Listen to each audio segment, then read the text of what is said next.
रामकृष्ण हरी. सध्याच्या परिस्थितीला आपण दौंड तालुक्यातील वरवंड या गावामध्ये आहोत. तर गेल्या एक 2 ते 3 दिवसांपूर्वी साहेबांचा म्हणजे माझे गुरुवर्य, मी ज्यांच्या शाळेमध्ये लहानाचा मोठा झालो, ज्याच्यामध्ये मला या कामाची ज्यामध्ये शिकवण भेटली आणि ज्या निर्धाराला कोणी नाही आहे त्याच्यासाठी काहीतरी केलं पाहिजे आणि त्याच्यासाठी जगलं पाहिजे, हे त्यांच्या ज्या कामातून मी जे काम करत आहे, मी शिकलो जे. तर साहेबांच्या फोनवरून मला एक फोन आला होता की अशा प्रकारचा एक मनोरुग्ण आहे जो वरवंड गावाच्या स्मशानभूमीमध्ये गेल्या काही दिवसांपासून आपलं उदरनिर्वाह भागवतोय. म्हणजे मयत वगैरे जर कोणाची झाली तर आलेला फळ वगैरे असतील किंवा काहीतरी ते जे मयतेसाठी जे आणलेलं असतं खाद्यपदार्थ, तर ते खाऊन किंवा मयतावरचं जे पण काही उरलेलं असेल ते खाऊन तो आपला आयुष्य व्यतीत करत होता.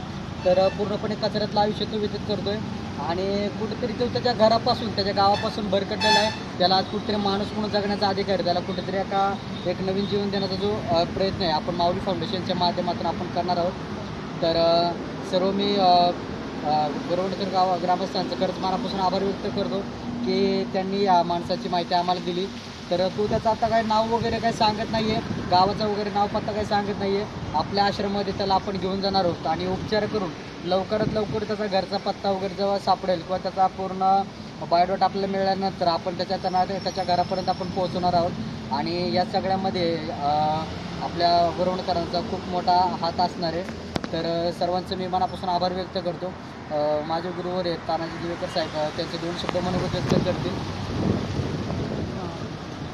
गेली महिनाभर आम्ही इथं पाहतोय, हा जो मनोरुग्ण आहे हा स्मशानभूमीत राहतोय रात्रंदिवस आणि सावडण्याच्या विधीच्या वेळेला जे अन्नपदार्थ ठेवले जातात ते तो खातोय.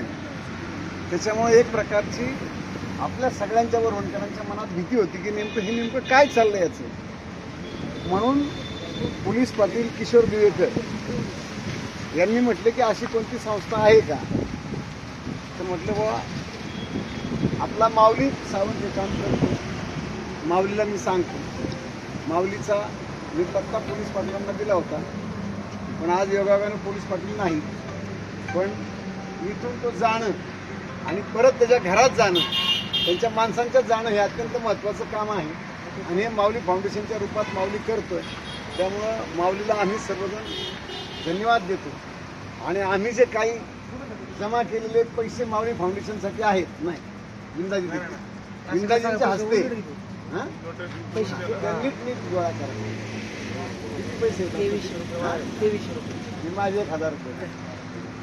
34,000.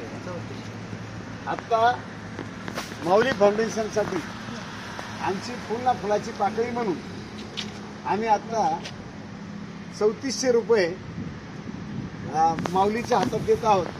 माऊली ही आम्हाला माहिती, हे पैसे अत्यंत तोडके आहेत, पण आम्ही तुला गावची वर्गणी करून विंदाजी असतील, पोलीस पाटील असतील, आम्ही आमचे सातपुते आहेत, कुणी केले आम्ही सर्वजण मिळून आम्ही तुला माऊली फाउंडेशनला 100% मोठी मदत केल्याशिवाय राहणार नाही.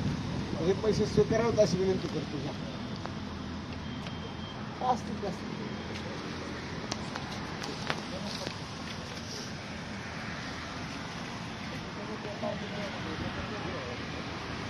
तुला देऊ का?